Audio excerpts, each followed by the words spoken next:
Hello, welcome to Pro9 TV. ఈరోజు మేము నవబృందావనం గురించి తెలుసుకుందాం.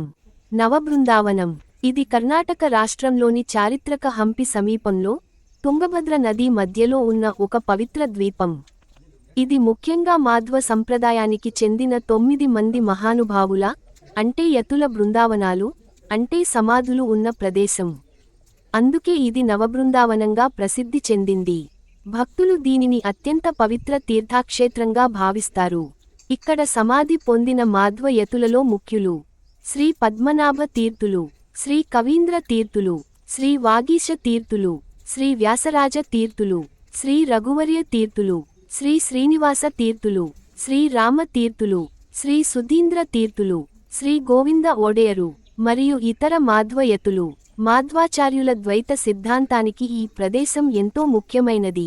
మాధ్వ సంప్రదాయం ప్రకారం ప్రాణదేవుడు 3 యుగాలలో 3 మహా అవతారాలుగా, అంటే త్రేతాయుగంలో హనుమంతుడిగా, ద్వాపరయుగంలో భీముడిగా, కలియుగంలో మాధ్వాచార్యుడిగా అవతారం ఎత్తాడని విశ్వాసం.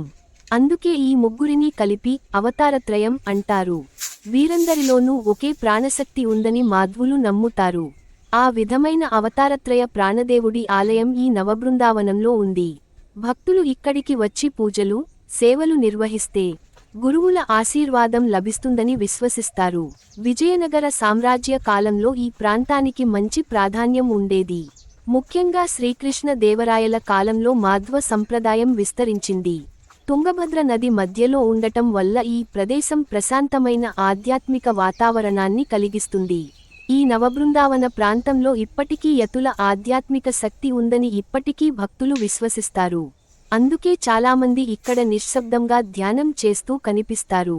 మరియొక ముఖ్యమైన సమాచారంతో మళ్ళీ కలుద్దాం. Pro9 టీవీ ప్రేక్షకులకు ధన్యవాదాలు.